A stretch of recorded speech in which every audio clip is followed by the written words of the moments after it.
President, today the U.S. hit a grim milestone of 1 million cases of the coronavirus. Back in late February, you predicted that the number of cases would go down to 0. How did we get from your prediction of 0 to 1 million? Well, it will go down to 0 ultimately. And you have to understand, when it comes to cases, we do much more testing than anybody else. So we could go to some of these other countries, as an example, China.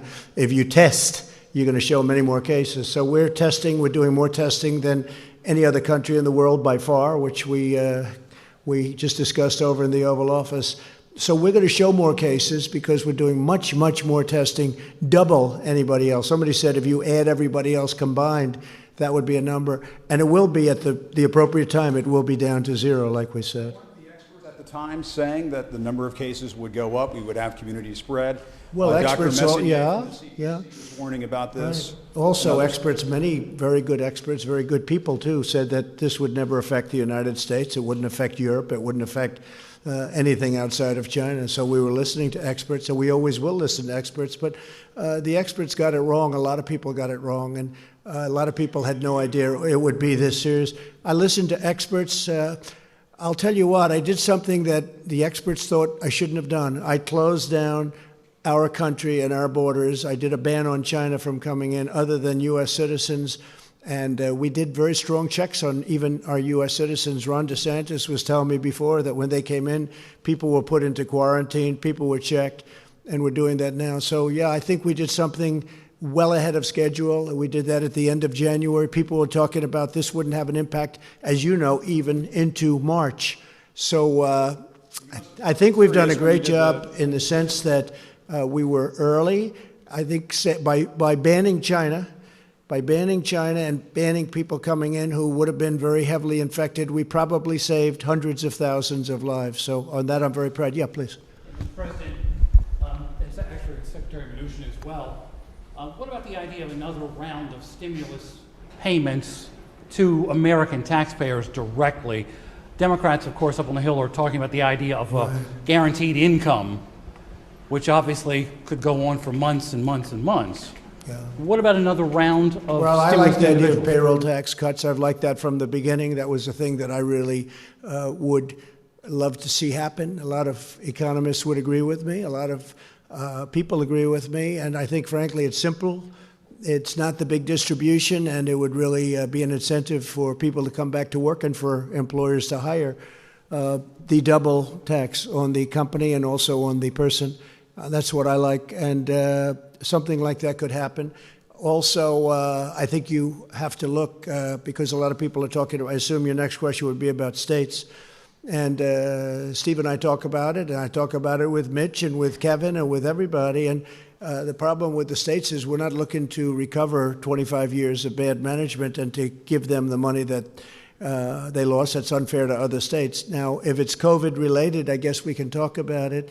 But we'd want certain things also, including sanctuary city adjustments, because we have so many people in sanctuary cities, which I don't even think are popular, even by radical left folks, because what's happening is people are being protected that shouldn't be protected, and a lot of bad things are happening with sanctuary cities. But that's just standing up here answering this question. That's one of the things I think about. If we were going to do something for the states, I think they'd probably want something having to do with sanctuary cities, something having to do with other different points that we can discuss a little bit later on. Yeah, Jeff, go ahead, please. Mr. President, you're going to sign an executive order today about meat packaging plants.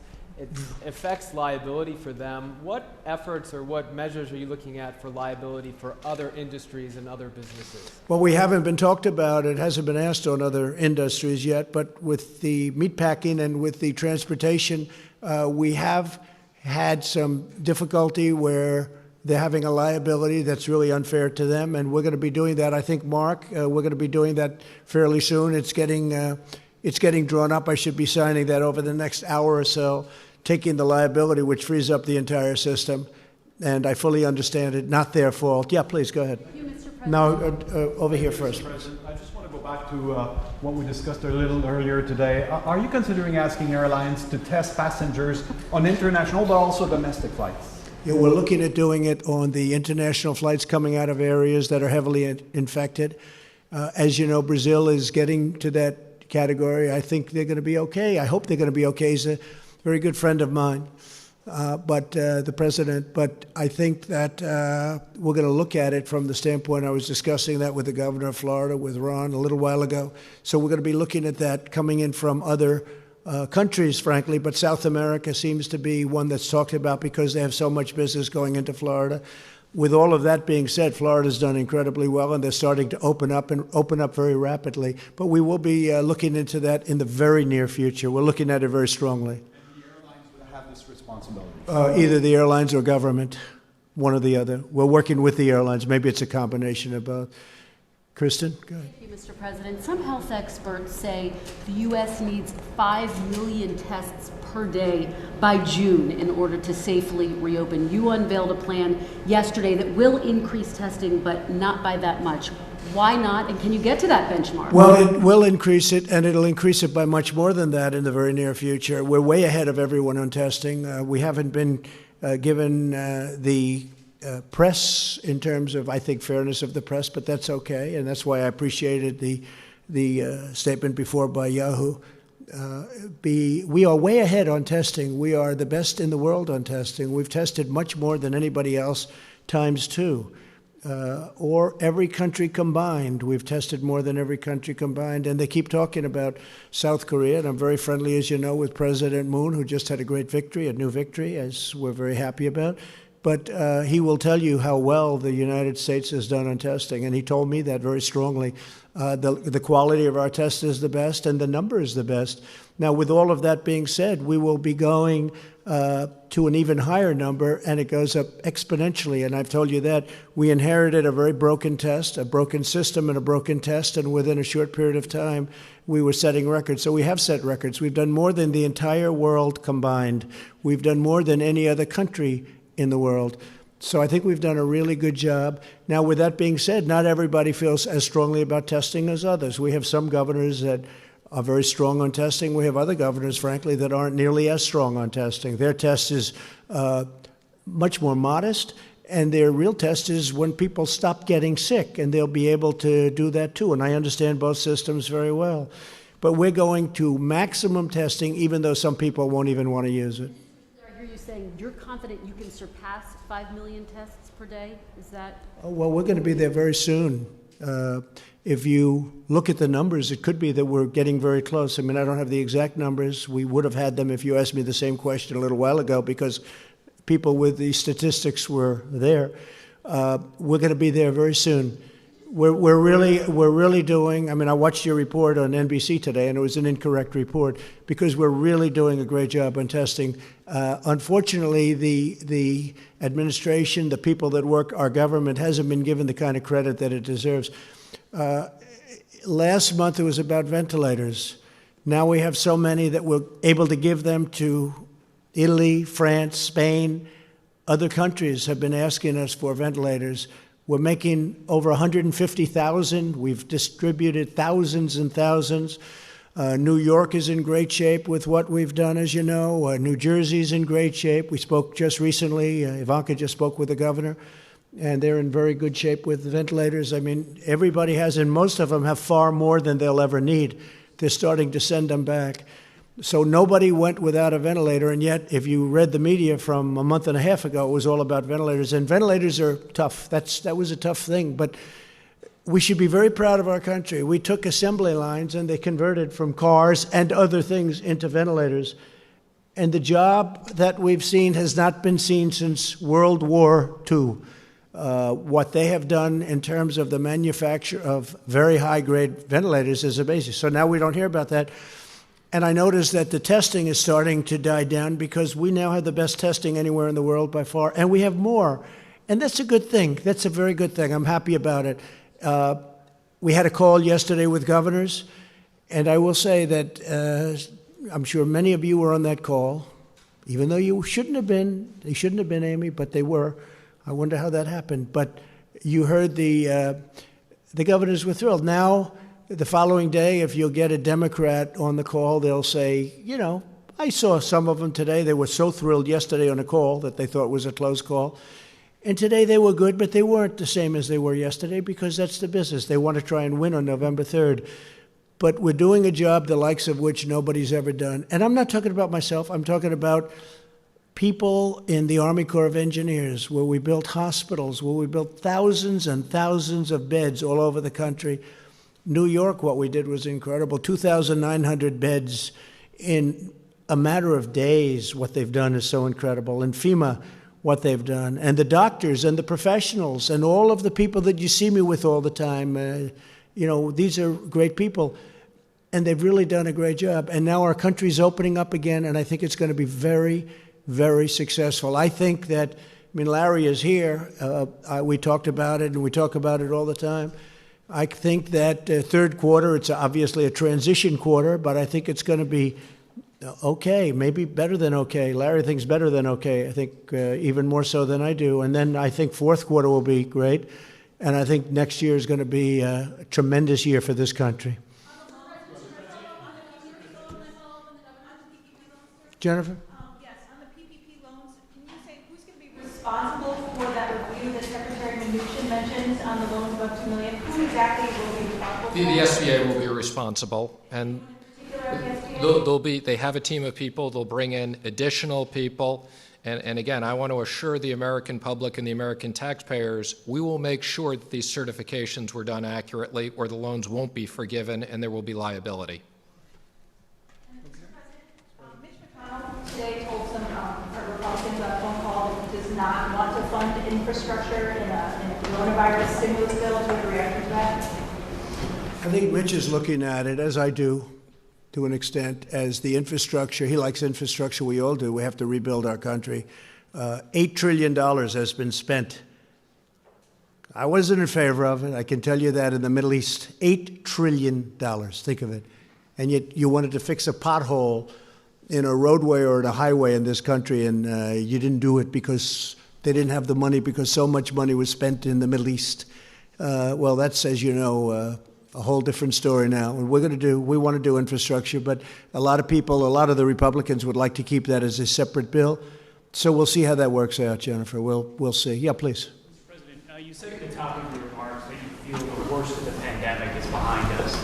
But without a treatment, without a vaccine, the state's now reopening. How can you be so sure? Well, I think that, like other things, hopefully we're going to come up with a vaccine. You never know about a vaccine, but tremendous progress has been made. Johnson & Johnson and Oxford and lots of good things. You've been hearing the same things as I do. Tremendous progress has been made, we think, on a vaccine. You always have to say think, and then you have to test it, and that takes a period of time. But a lot of movement and a lot of progress has been made on a vaccine. But I think what happens is it's going to go away. This is going to go away. And whether it comes back in a modified form in the fall, we'll be able to handle it. We'll be able to put out spurts. And we're very prepared to handle it. We've learned a lot. We've learned a lot about it, the invisible enemy. It's a bad enemy. It's a very tough enemy, but we've learned a lot. It's in 184 countries, as you hear me say often. It's hard to believe. It's inconceivable. It should have been stopped at the source, which was China. It should have been stopped very much at the source, but it wasn't. And now we have 184 countries going through hell. But I think that a lot of good things are going to happen, and I really believe that fourth quarter is going to be maybe tremendous, and the next year I think has a chance to be really getting close to record setting. We hope so. We hope we can be back where we were. We had the strongest economy anywhere in the world, and I hope we're going to be back there again.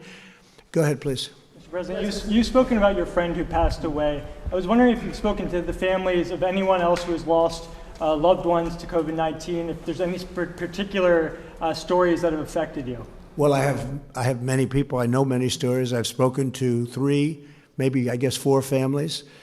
Unrelated to me. I lost a very good friend. I also lost 3 other friends, 2 of whom I didn't know as well, but they were friends and people I did business with, and probably almost everybody in the room did. And it's a bad death. It's a bad thing. It grips onto some people. Now we found out that young people do extraordinarily well. That's why I think we can start thinking about schools. But of course, we're ending the school season, so it wouldn't be you wouldn't be back for too long. I noticed where Purdue University, a great school in a great state, wants to open, and have students come in. I think that's correct. Some colleges, I think I saw Harvard wants to have students come back in the fall. I would hope that they'd have students. I think that the whole concept of computer learning is wonderful, but it's not tele-learning. But it's not the same thing as being in a classroom in a great college or a college of any kind, college, university. There's nothing, you can't replace that. So hopefully they're going to be coming back. Young people do very well with this horrible scourge. They do very well. So I am going to see you tomorrow, and we'll have other things to talk about. We have a lot of interesting things. I don't think we should have a news conference today because this is a news conference. In addition, it's a celebration of these incredible people that have done such a good job. And I think we found a couple of stars in this room today. I won't tell you who, but there are a couple. This guy right here is the biggest star in the room, right? We'll all agree he's the big. I vote for you, okay? Great job you've done, and I really appreciate it, too. I appreciate you being here. Couldn't have done better. And of course, Megan and I and Amy would like to know if you and some of your hostess staff members, bodyguards, or anybody in your company would like to come to Annapolis to our company. Be careful, that could happen. That could happen. Be careful. We'll have to do that, Amy. I think maybe we could do something like that. You're very good. He's stolen the show, right? Do we agree? Doc, I'll tell you, I'm getting ready with the eyes. Come on with me if you want. Do a quick one. Want to save a lot of time. We need time. We're opening up the country, Doc, so we need a little time. We can't spend too much. I don't want to spend 2.5 hours at an eye doctor, right? Okay, so we'll think about that. We want to do that. I want to thank everybody, in particular, Jovita. I want to thank you very much. And Steve, you're working. I can call Steve at any time. I can call him at 2 in the morning, 6 in the morning. It doesn't make any difference. I say, did I wake you? The answer is always no. He's doing a great job. We're proud of him. And everybody is, everybody. Our government, we have to be proud of our government, and we have to be proud of our country. These are really terrific people. We're going through a period of time, the likes of which we've never seen in this country before. Certainly, even if you go back into 1917, that was the worst of all time, but it was also not as bad here. It was very bad. It was very rough. It was a bad one, but it wasn't quite like what we're going through right now. And it's because of the amazing, when you look at how contagious this is, where people literally just being in the same area with other people, it catches. So I'm very proud of this country, I have to say. I'm very proud to be your president, and I'm very proud of this country. Thank you very much, everybody. Thank you.